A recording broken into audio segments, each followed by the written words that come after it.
Hello, everyone. Good morning. Happy Monday morning, March 14th. How's everyone doing today? Hope everyone had a fantastic weekend. By the way, if you are new here, please do consider subscribing, ring that bell, and hitting the like button. Longer term viewers, hit that like button, leave some comments. So, just a reminder consumer inflation expectations come out at 9 a.m., and then we have the 3 and 6 month Treasury auction bill coming through, but that is not going to be the most important thing. The most important thing is going to be the scrolling by Russian-Ukraine headlines, and then we're going to be prepping for not the rate hike because that's already pretty much baked in. It's going to be what the Fed has to say, but that's not till Wednesday. That is not till Wednesday. So you still have the 95.9% odds of a rate hike. It's pretty much baked in. So that's it. Hey, good morning, Ken. Market looks red. It pulled back a bit because it's still scrolling. There's peace with Ukraine. There's war with Ukraine. Again, it's going to keep keying off of that. And we'll go through what I'm watching for. Again, I am watching for a short-term bottom to be put in sometime in the next couple days. So, and then that would just be short-term. Again, all bets are off. Right now, there's major pullback in China. China's having a lot of problems with their markets, and I expect that to be substantial impact over time again. And we are in longer-term bearish mode, but you can still get bounces. Also, commodities pulling back a bit, even with the Russian headlines, gold, silver, and crude. I started talking about that yesterday. I am watching for a bigger pullback in some commodities and then re-entry signals.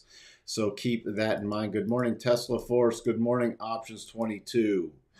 All right. So thank you for joining me this morning. Let's see where we sit. S&P.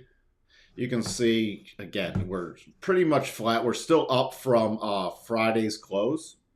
And we rallied a bit overnight and now flattened out. You can see here's your 1 hour chart. Trying to get up into this clear path and then this strong reversal about the latest Russian headlines. Where I am watching, again, is if we start breaking below Friday's lows. You can really, I'll get a warning sign if we start getting below about 41.93, 41.92, but then Friday's lows are very key. So that's what I will be watching for. And until not getting on the bullish side this morning, unless we get above 42.40. And just because I'm expecting a short-term bottom to come in does not mean we just buy willy-nilly. We wait for some price action confirmation because, again, everything's trading and you got the algos doing the scanning headlines and when stuff comes across. And now you do have additional pressure from what's going on in China. By the way, also in Germany, wholesale prices year over year.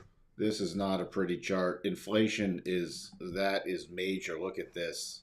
You haven't seen that since the early 70s. That is absolutely brutal. So we're still going to have inflation pressures, even if they pull back slightly.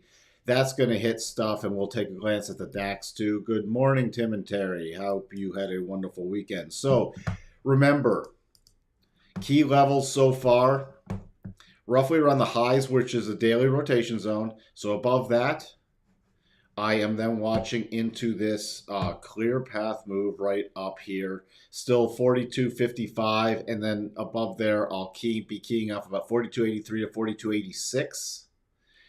And then I'll be watching about 43.07 if it can get a rally on. By the way, you can also use your short-term harmonics for key levels to ratchet up stops. So that gives us a cluster area in there. And if we break down, again, for the S&P, I'm watching the Friday low area and that harmonic. We break down minus 41.77, and then my major area is 41.55. If we start going through there, 41.38, then the possibility of 4100, and that's not just for today, that's over the next couple days. And even if we do push down, we could have some very strong short-term entry signals to the upside for a bounce.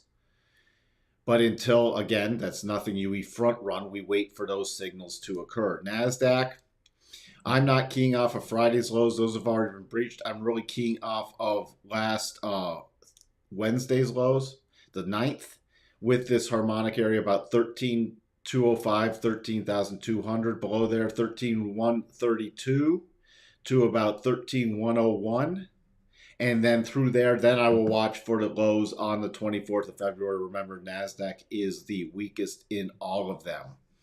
You can see also with this, you can see that overnight price action, sort of a horizontal channel, could not get above this 13,431 level and rolling back down on the Russia headlines. So keep an eye. My level that I'll be watching is this 13,430 area. Above there, you have a clear path move.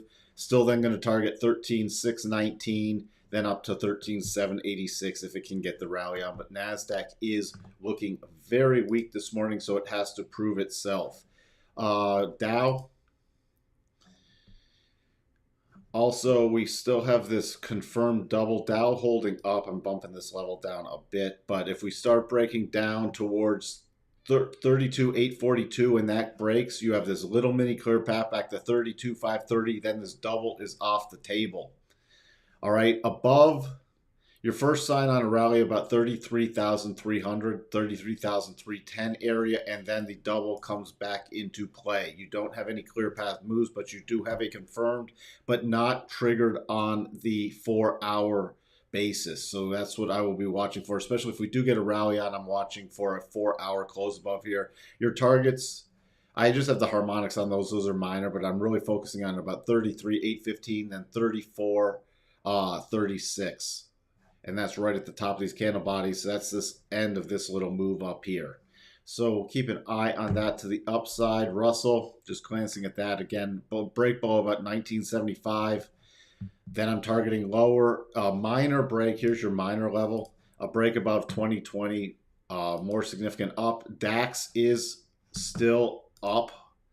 You see up on from Friday's close and can't get through the rotation zone yet.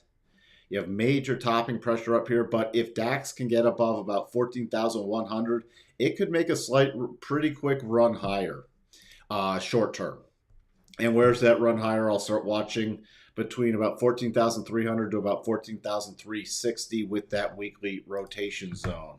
Let's check in on the VIX real quick. Again, on this platform, I don't have, it's delayed by about 15 minutes, but VIX is still relatively subdued, up slightly. But there's no fear. You want to start watching for short-term fear mode. If we get above 34, I'll be starting to get in short-term fear mode, and then above 37.50, it gets more substantial. But until that happens, not much. By the way, I did talk about what I'm watching for if we do get a rally on, and this just isn't for today. I'm watching for a potential very short-term rotation into some mega cap and growth stocks. Very short-term. I talked about my reasons behind that yesterday, but we have to get the bottom potentially in. Crude bouncing slightly, but dipping into closer to the the final target on this double. So still keeping an eye on that. But you see, watch today if it does pull back again. 103 roughly, it closed below 103, then it's below the daily rotation zone, and we continue to watch for that bigger pullback. I've updated the harmonics already. On any rally, you can see, start watching 109. If it can't get above 109, it can just stay in this flat zone. But above 109, then I am watching for about 113, 113.50. Your major area before I can get strongly bullish would be 120 again.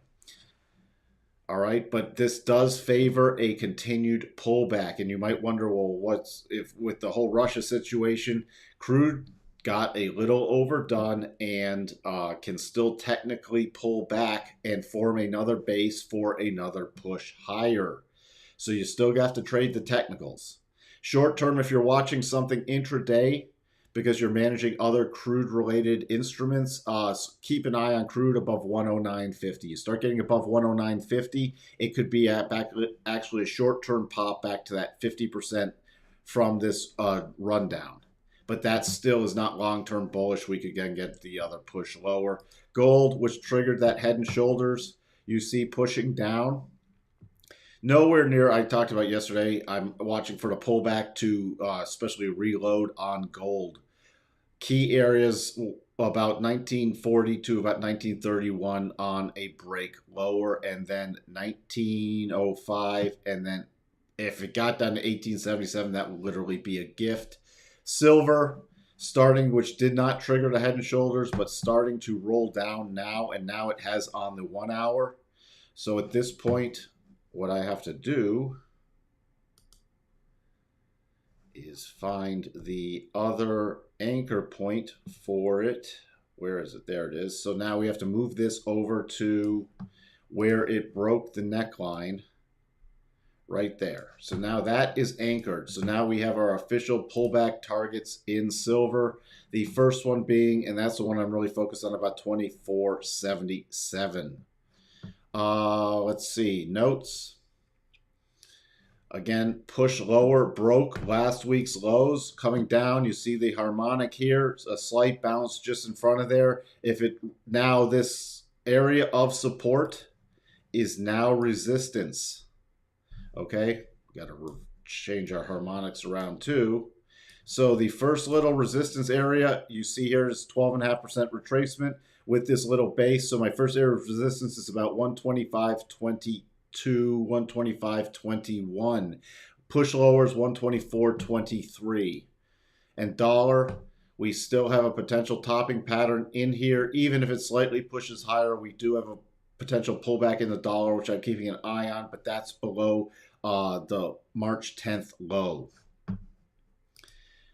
Wavy, welcome, welcome, welcome. Apple at the 200-day and pre-market. I'm really interested to see where that hits, and that's one of the ones I'm watching for. Should we get a bounce? It's pre-151, and there's also issues because you have China locking down the province that Apple does a lot of its stuff in, so that is going to hurt Apple. But again, I will watch to see where that closes in relation to the 200-day. Now, if this starts breaking down, especially below 152 on a closing basis, that's not one of the mega caps I'm first turning to play if we do get a short-term bottom. By the way, next major support level is 148.13, but Apple could get some punishment today. I was watching this in relation, but if it gets below that 200, again, it's a zone. So if it gets below the 200, really focus on this spike low from 24th of February because that's more key. But this is a zone. You can see here, this technically held. Why I say it's a zone, let me show you something. You see how we came down and held this, gap below and held this. And even with this close below, it couldn't break below this key low. So the 200 would have held for me. All right, the last time we really broke the 200 was briefly, and that was this brief little, that was the COVID response. The last time we broke naturally was back in May of 19, and then prior to that, November of 18. So this is very key. So even if it dips down here and closes like at 152.5, it's still not really broken. It's trading in this zone. Really start watching for that close back below 152 because this was a very key line in the sand for Apple. Mike, are the probabilities of hitting agent same as the probabilities for hitting the doubles? No, they're different. Would you consider MSFT triggered? Microsoft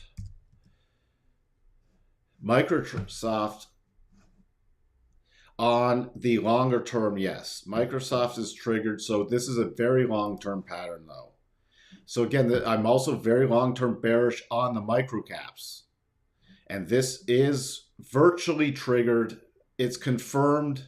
It's virtually triggered. I mean, I'm doing a flat neckline because technically you have a downward sloping. So on a flat neckline, it's virtually triggered. Again, bearish long term. We'll watch. This is a potential play. If we do get in that bottom and Microsoft can get above about 290, it could make a short little term pop back to 300. So that would be a short term play only if we start getting the bottom in the market. Other than that, not touching it, pre-market up slightly, but that really doesn't bother me. We're still in Friday's areas. These are short-term little pop plays. Now, again, we don't get that bottom in the market, not looking to touch it at all because it's back to the downside, but my key levels really are watching on a closing basis, 24th February low on a you have this little spike low from the 9th of March, but really on a closing basis, I'm watching this key level 271.50. Well, Wood declined to be interviewed for this article. Those close to her say she is fielding multiple calls a day from financial advisors and investors to convince them to stick with her. It's still, you put in that last week that you still have, where is it? ARC, people have not given up on, which is, they'll keep, this is where the dip buying mentality is still there. You have net inflows January, February, March. You had a little redemptions in November, December, but then you had net inflows. So overall, people are still in full-blown buy the dip. And in ARC, we've now hit the next cluster area officially. So below here, 52.43, 52.50, and then 40.51. Now, key resistance is this prior area. So even on a bounce, and if we do get that short-term bottom, 64.50 is now the first level of significant resistance. And by the way, we don't have any double bottom patterns. Sterling, welcome, welcome, welcome. India, Russia, China, and Iran are working on switching to gold-backed currencies to use as international settlements. How would this affect the price of gold if they are able to do it? Again, I am very, very, very, very, very, very bullish on metals and especially gold. And I think silver will play a catch-up. Silver, I think, will outperform gold in when we do get another pop. But gold, longer term, I could see gold $3,000, $3,500 an ounce right now, 1970. Short term, we could get that nice little gift of a pullback. So as I've talked about before, I love to trade this stuff around a core position, all right? Like I love to trade the Sprott Physical Gold Trust, and this is to trade around core positions in here. So unwind some, pull back some. See, I got alert set here until we really get out of this range. And then you start getting above this. If you're trading PHYS, which again, above 1650, I'm going to really start letting stuff run and more aggressively buy on pullbacks. But you can see, here's where I use these harmonics. And I'm going to set up some kind of course on here. It's using harmonics to do buying and sell because you can harvest things like gold in this range and trade it back and forth until it really gets the move on. And then you sit with your core position and add to it on pullbacks. But until there, gold has not gone anywhere, but there's tons of harvesting to do. And I'd really, if you're looking to play this in stocks, PSLV for silver. Another great way, harvest back and forth, watching for that other pullback. And once silver can really start getting above in this, about above 10 on a closing basis, I'm getting really bullish on silver again. That's not the price of silver. That's the price of PHYS. PSLV. So again, back to Sterling's comment. Yes, longer term bullish on gold and silver. And also, just for something else you might want to watch, if you look at the gold-silver ratio, you can see, now they can both rally, but at some point I'm expecting this to return. And here's with the futures. Look at this. Silver is relatively cheap compared to gold, so that's why I will play silver. You're at long-term potentially ratio bottoms, so silver could outperform to the upside. That doesn't mean gold won't run. They'll both run, but you can have a bigger pop in silver. So that's a great little thing to keep in mind also. With that, let's see what else. Let's just peek at Tesla. I know people watch Tesla and trade Tesla. Tesla pre-market down 7.8 to below the low from the 8th of March. So I will watch for that potential gap fill play, but breakdowns, next level 772, 761, but you start getting a close. If you get a close below the 771 area, it favors a retest of the lows. What do I think about banks and XLF? I did my sector overview yesterday. Sector overview in the XLF, very close to a long-term sell position, but nothing yet. You have things like Citibank that is really exposed to the stuff going on with Russia, so I would not touch certain banks at all. And banks have to be as strong. The only things I'm touching are strong outperform on a daily basis. And even if we do rally in XLF, I'm now watching for the longer term breakdown pattern. But like Citibank, this is something we're now down in here. We do have this little on a daily basis, a potential double, but that would require a close above the high from the 10th, and that would just be a short-term pop play. They've got some significant, I think there's going to be longer term fallout with Citibank. So even returning to these areas, and it is against the daily rotation zone for that little pop play. So unless you're a very nimble trader, would not touch it, because longer term, you're into this major move, and we could easily see prices like for Citibank back to 46 in the next few weeks.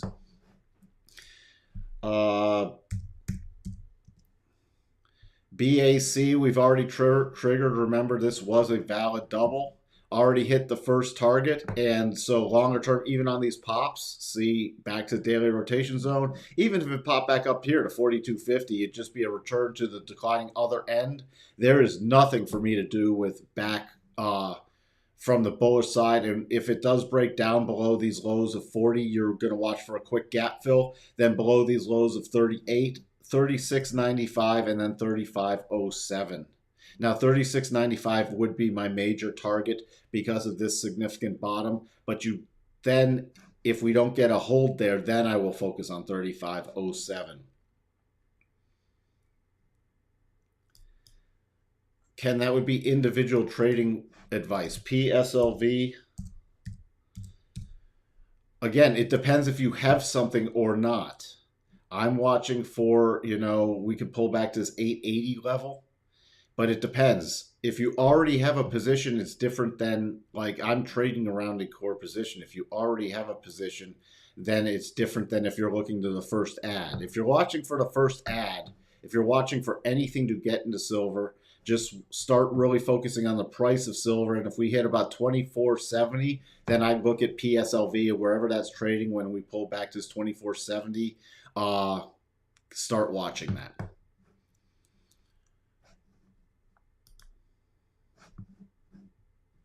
All right. With that, I'm going to get prepped. I have 4 minutes till market open. Thank you for tuning in, everyone. Again, market overview this afternoon. Hope everyone has a great trading day. Again, S&P up about 35 basis points, Nasdaq down about 20, Dow up about 60. So really focus this morning with the first little opening range of if these key support levels hold. With that, again, you're welcome, Wavy. Good luck out there. You're welcome, Dennis. You're welcome, Michael. And I will chat with everyone later. Bye for now.